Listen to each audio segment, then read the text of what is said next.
Hello, welcome to this DCS A-18C tutorial. In this video we will cover basic taxi, takeoff, and landing. We're picking right up from where we left off after our startup video. So before you get rolling, first thing to do is verify your nose wheel steering is on. We can see that it is not on currently because we do not see NWS in this lower corner. So to turn it on, we will press our nose wheel steering button, which in my case is the pinky button on the front of my stick. And now we see nose wheel steering. Start moving over to the runway. With nose wheel steering, we'll be able to turn utilizing our rudder pedals, just like this. If I have nose wheel steering off, which I'll demonstrate now, which we can turn off by pressing the paddle switch, our nose wheel steering autopilot disengage. Nose wheel steering goes away and we can no longer turn our aircraft. Turn that back on. If we wanted to turn sharper, we can press and hold our nose wheel steering button, and that will engage nose wheel steering high. This allows us to make much sharper turns with very little input to our rudders. Releasing the button will put us back in nose wheel steering. It's very useful for carrier deck operations or if you have to make tight turns around aircraft around you.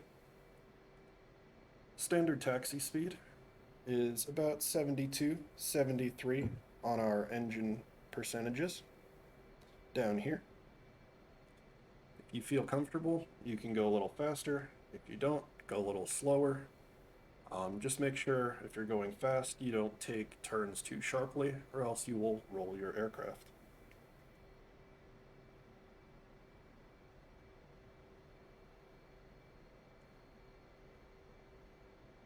As we're moving over to the runway, I'll go through some symbology.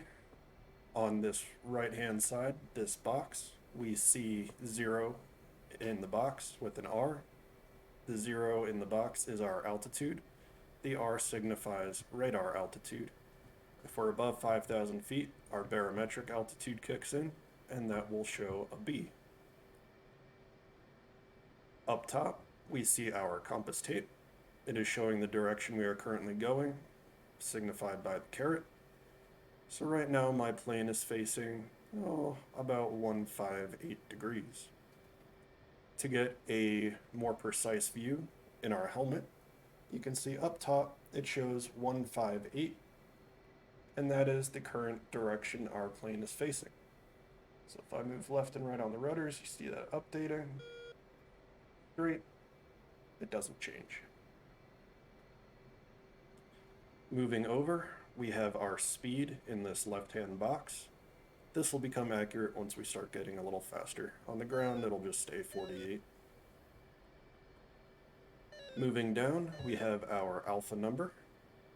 This is the angle of our plane to try and maintain its current airspeed, or if we're going through turns and whatnot.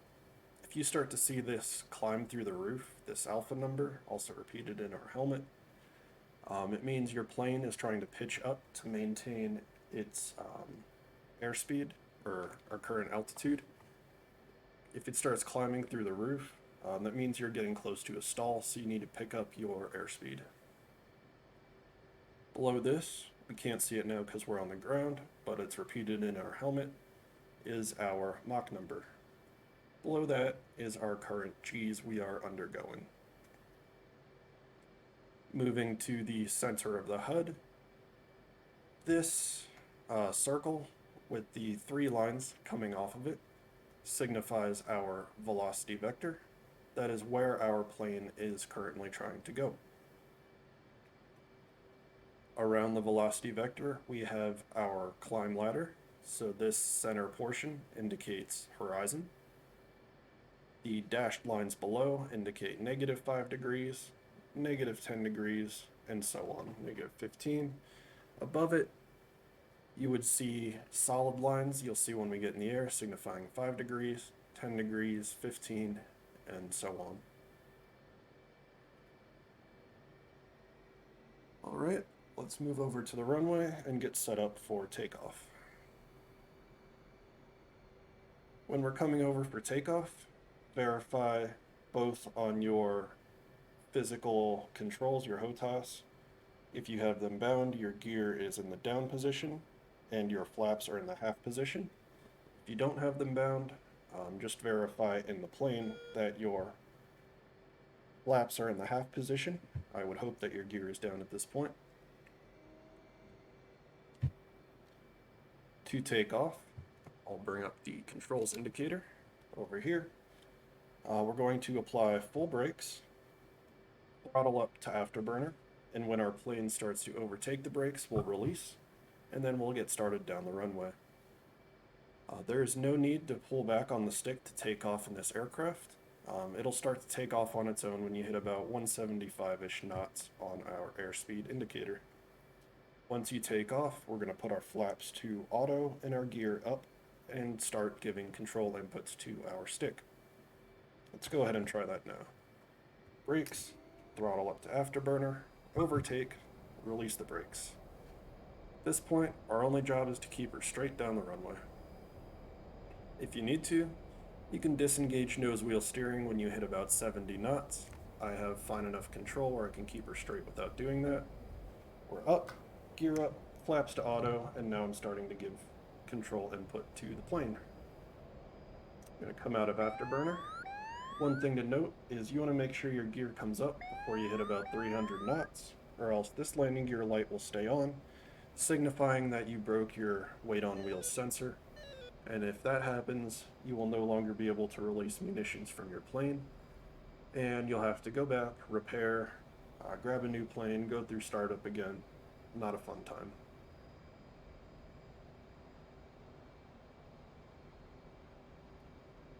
I'm going to come around and set up for a landing. In order to land, you will see an E bracket when I drop my gear. I'll talk more about that when that happens. And you can utilize that for your landings, or you can utilize this trick that I'll show you that I picked up when flying the F-16, since it's procedure there, to guarantee a good landing every single time. So to do that, we will line up this -5 on this ladder with the end of the runway. When it is lined up, we will put our velocity vector in line with the -5 and the end of the runway. This will set us up for a perfect landing, and you'll see that the E bracket ends up lining up with those as we come in, so we don't have to worry about it too much. Alright, that seems decently far enough. As you are learning and practicing your landings, feel free to come in for straight-on approaches from further out. That will allow you to have more time to correct and fix what your plane is doing. Good landing speed for this aircraft is between 135 and 160 knots. The slower you are, the closer you are to your stall speed, about 135. And that will just make it so you have to be a bit more precise in your landing technique. I'll come in probably about 150, 160 as a demonstration. If you're on that higher end, you won't really be in danger of stalling. It'll make landing a bit easier. So I'm going to go ahead and reduce my airspeed, pop my speed breakout, which you can see signified by that. You can also see coming up. And that's the end of the runway out there. So what I'm going to do is line up this -5 with the end of the runway there. When it is lined up, I will bring my velocity vector in line with both of those. Now that we're below 300 knots, I can drop my gear and flaps to full. You always want your flaps in full for landing and half for takeoff. Alright, the -5 is just below the runway, so I'm going to bring my velocity vector up, and that will push the -5 further out. If the -5 was too high up on the runway, I'd bring my velocity vector down, and that would bring the -5 down the runway closer to me. Up here is the E bracket that I mentioned. For proper landing technique, you want your velocity vector in line with the center notch of the E-bracket. You'll see doing this -5 trick that they pretty much line up, so you don't have to sweat it. Alright, I'm going to start bringing things in line, watching my airspeed as I come in. And you see, doing this trick, the E-bracket is already starting to come into line.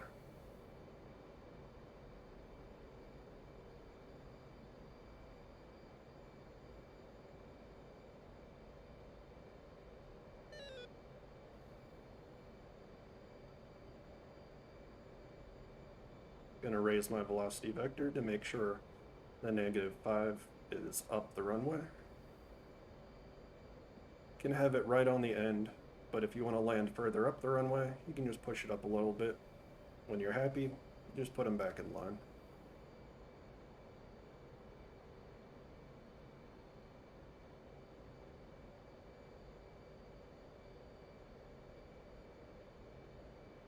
One thing to note, when you drop your gear or you get below a certain speed, your speed brake is going to go in, because on the Hornet, proper landing procedure dictates that you do not use your speed brake. You still need to use it, you'll have to put it back out yourself, or once you land to bleed your airspeed and slow down on the runway, you'll have to put it back out. Come over to the left a little bit.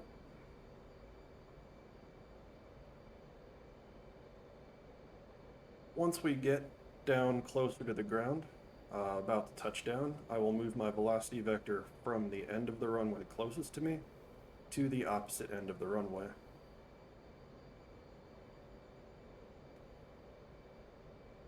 A little fast, so I'll drop some airspeed.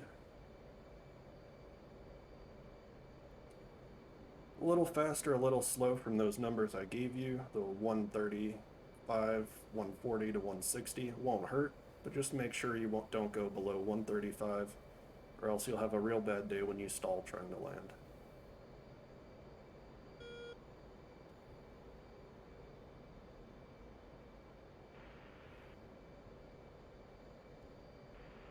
Just keeping everything in line, not using our speed brake at all, just throttle control. See, I'm pulling back on the stick a little bit to keep my nose and velocity vector in line. And just bringing her in nice and easy. As you get more experienced and comfortable with your landings, you can go ahead and come in tighter, you can break over the airfield, come in a nice loop.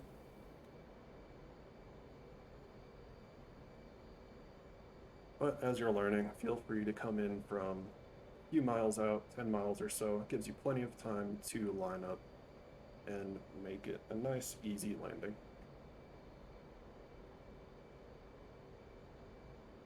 Alright, I'm going to throttle down a little bit, get my airspeed down, just a smidge. And as I'm getting closer to the ground, I'm going to bring my nose up.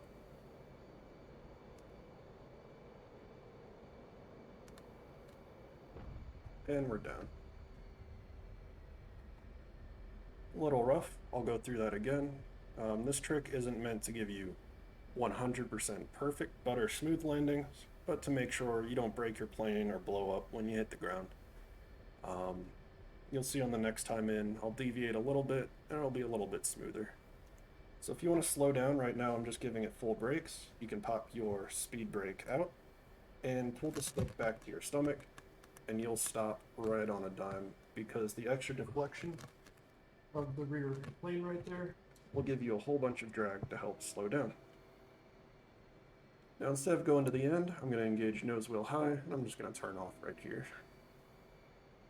One thing to note when using nose wheel high, you don't want to give it full left or right rudder, or else you can lock up that front nose wheel and you'll just end up going straight rather than turning. So if you're using nose wheel high, just ease into those turns, just like that.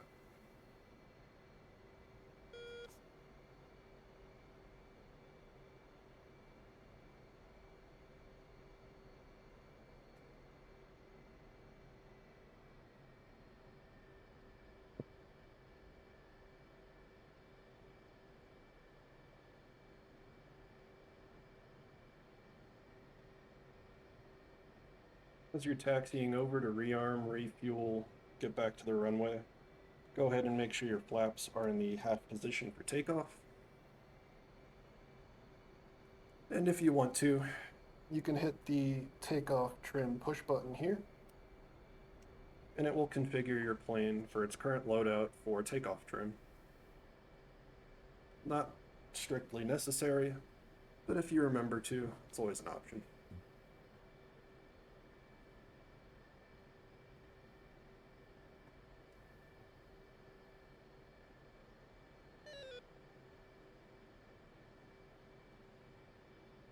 You've noticed these lines going around your HUD and your helmet.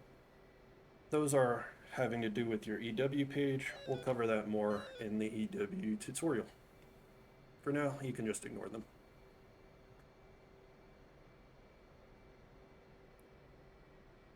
It might be tempting to turn your helmet off. You can use this knob to dim it as you're learning because it gets in the way. But I would just get into the habit of flying with it on. It's extremely useful for both air-to-air, air-to-ground combat, and just general flight information. So I know what my plane is doing utilizing this helmet without even having to look at my HUD or if I'm heads down in my cockpit. All right, come to a stop. Full brakes, afterburner, overtake, release, and just keep her straight down the runway.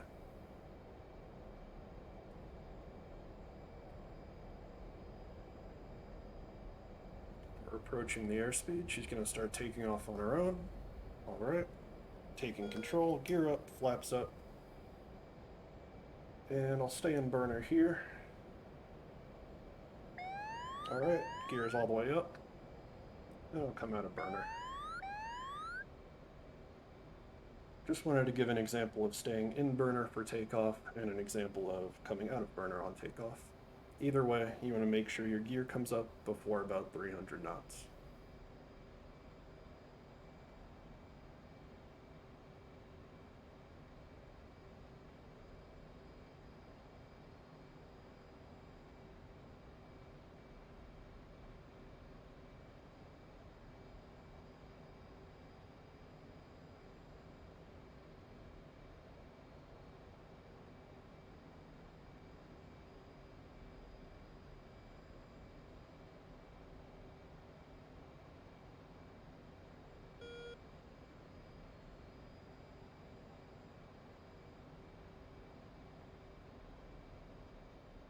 Alright, that's far enough. I'll turn into the airfield.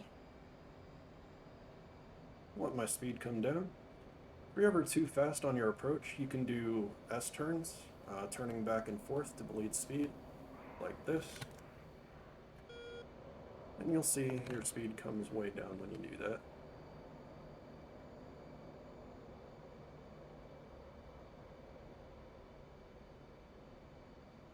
There's the airfield out there. So same thing, I'll use the -5 and my velocity vector as a guide to make sure I'm relatively close to proper landing procedure. Altitude. The -5, if you draw an imaginary line, you can see it's just at the runway. So I know my approach is relatively good. It's a little high, so I'll go ahead and bring my velocity vector down to force the -5 down. Still a little fast. Speed breakout. And I'll drop my gear and flaps.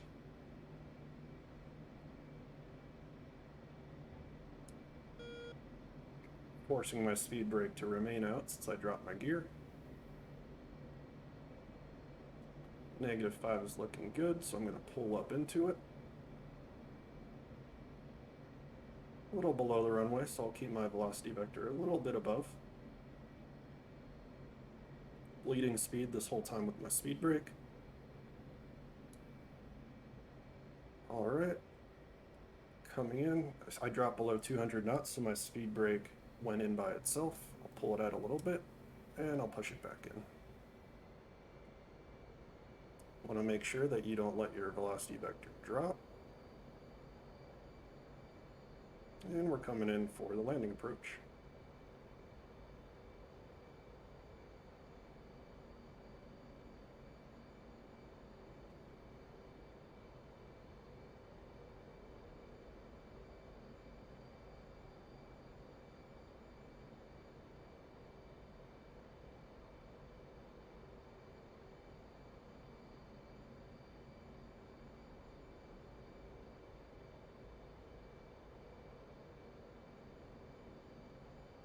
A little bit of turbulence there.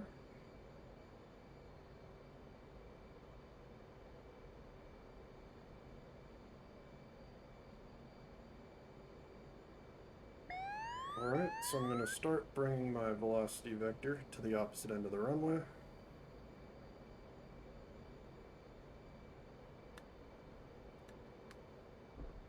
Nice and smooth. And full brakes. Pull the stick back. Be breakout.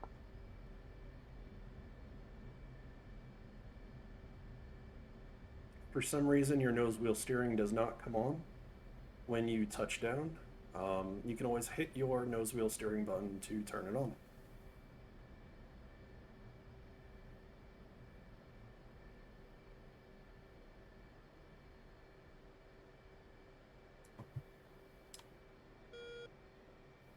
See there, right at the end, I deviated a little bit from the -5, came in nice and smooth. You can follow it stringently. It might be a little rough, but it'll make sure you don't blow up your plane. As you get more comfortable, you can start getting a feel for it and getting a better idea of when you need to bring your velocity vector to the end of the runway. Once again, you can always land according to your E-bracket as per proper procedure, but I find this -5 trick works for pretty much every single aircraft that I've flown in DCS, F-16, A-10, F-18, a few others. It is procedure in the 16, so I just started experimenting and seeing that it worked on the others. Nose wheel high to turn around. And we're all set for another go. Thanks for watching.